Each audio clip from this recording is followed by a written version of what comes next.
Dinagdagan na po ang mga personnel sa NAIA dahil sa inaasahang dagsa ng mga pasahero at ayon po sa Department of Transportation, naabot sa 150,000 passengers ang inaasahan kada araw sa NAIA terminals ngayong Semana Santa. Mas mataas po kung ikukumpara sa 147,000 noong nakaraang taon. Nasa 1.35 million ang inaasahang bilang ng mga babiyahe sa NAIA ngayong Semana Santa mula po March 28 hanggang Abril 5. Ayon sa CAAP, karamihan sa mga pasahero ay nakapag-advance booking na, kaya tuloy na ang biyahe kahit taas pa rin ang presyo ng petrolyo. Nabistong nagbulsa ng higit 50 million pesos na kita ang pinagtatrabahuhan niyang gas station ang isang manager sa Maynila. Base sa investigasyon, 1 taon na raw ninanakawan ng babae ang pinagtatrabahuhan niyang gasolinahan.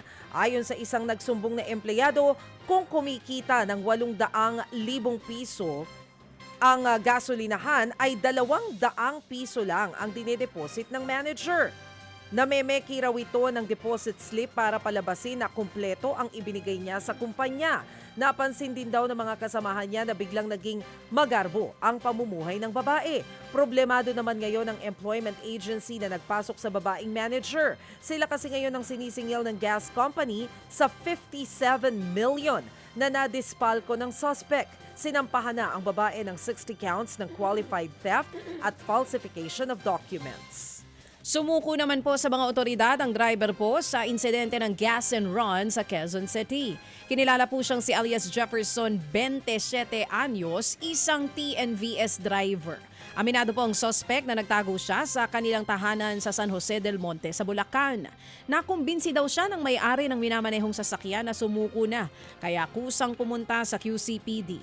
Ang kwento po ng driver, ang kwento nga po ng driver, mga kapatid, wala na siyang may uwing pera dahil sa taas ng presyo ng gasolina kaya tumakas na lamang ito. Nagpakarga nga ng 5,000 pisong halaga ng diesel ang driver saka sumibat.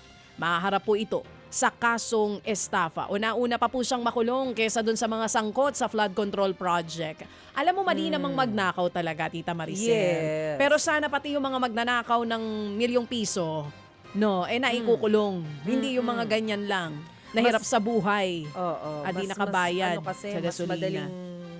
madaling arestuhin. Pag maliit. Pag maliit. Oo. Kasi alam mong walang power. Oh. So kung ito ang tawag Diba? dito, gas and run, yung mga nasa flood control, anong tawag sa kanila?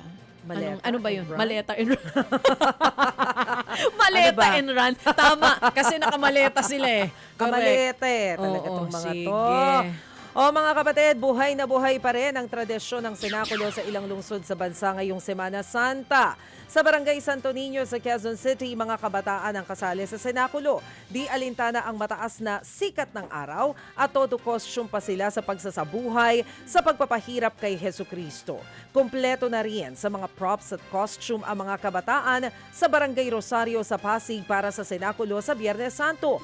Ayon sa mga kabataang nakikiisa, masaya sila na naipapakita ang debosyon ngayong Semana Santa sa ganitong paraan. Mga kapatid, para sa iba pang mga balita at impormasyon, sundan niyo po kami sa X, Instagram, Facebook at syempre sa TikTok, True Network PH. Mag-subscribe din po kayo sa aming YouTube channel, True Network. May website din po tayo, truenetwork.ph, at pwede niyo rin po kaming mapanood sa Channel 19 ng aming True FM TV. Lagi pa rin makinig sa radyo dito po sa 105.9 True FM dahil dito, laging true sa'yo, kapatid. Ito tayo sa totoo.